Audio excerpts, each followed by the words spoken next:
আসসালামু আলাইকুম। প্রায় ৪০ মিনিট ঘোরাঘুরির পরে তারপরে আমরা চলে আসলাম হচ্ছে ঘাটপাড়।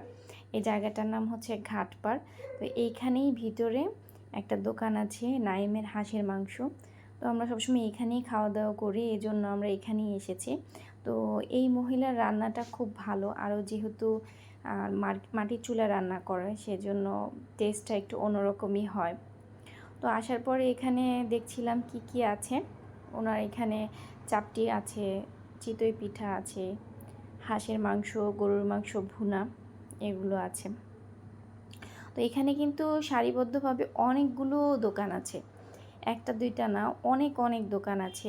সেম জিনিসই আপনার পাওয়া যায়। এখন এক একজনের হাতের রান্নার টেস্ট তো একরকম হবেই, কিন্তু মাটির চুলায় সব রান্নাগুলো হয়, রান্নার স্বাদ মোটামুটি খুবই ভালো।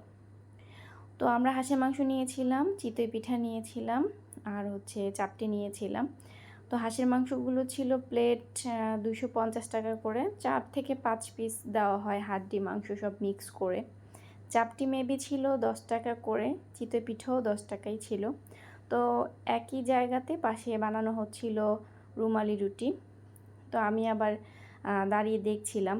আর ওইখানে আপনি অর্ডার দেওয়ার পরে আপনাকে রুমালি রুটি ইনস্ট্যান্ট বানিয়ে দেওয়া হবে। আর রুমালি রুটিটা এমন, চাপটি বা রুমালি রুটি যাই বলেন না কেন, গরম গরম না খেলে কিন্তু মজা লাগে না।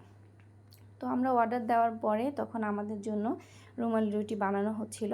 তা আমি দাঁড়িয়ে দাঁড়িয়ে আপনাদের জন্য একটু ভিডিও নিলাম যে একটা মানুষ কত দক্ষ না হলে একটা রুটিকে হাতে আর মাধ্যমে এভাবে এত বড় করে ফেলা।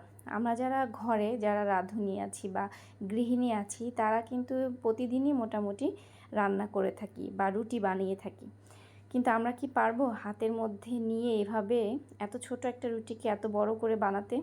আমার মনে হয় না আমি পারবো। যাই হোক, ওনার রুটি বানানোটা দেখে আমার খুবই ভালো লেগেছে, এবং এই রুমালি রুটির স্বাদ কিন্তু খুব ভালো এবং খুবই পাতলা হয়। আর গরম গরম এটা কিন্তু হাঁসের মাংসের সাথে একদম ওয়াও একটা কম্বিনেশন। তো আমরা তারপর রুমালি রুটি নিয়ে খেতে আসলাম। তো আমরা নিয়েছিলাম হচ্ছে রুমালি রুটি, বললামই তো রুমালি রুটি দিয়ে হাঁসের মাংস। সেখানে হাঁসের মাংস রুমালি রুটি খেয়ে তারপর আমি আবার একটু বাহিরে বের হলাম। বাহিরে আশেপাশে দেখছিলাম যে কিছু মুরব্বি চাচারা একদম সতেজ সবজি নিয়ে এসেছে, তো সেগুলো আবার একটু ফুটেজ নিলাম আমি। আর আশেপাশে কিন্তু অসংখ্য অসংখ্য দোকান আছে, সেম এরকম দোকানই, এবং অনেক মানুষ থাকে। তো ওই দিন মোটামুটি মানুষ ছিল, কিন্তু আমরা তো একদম বিকাল সময় গিয়েছি, তো ভালোই মানুষ ছিল।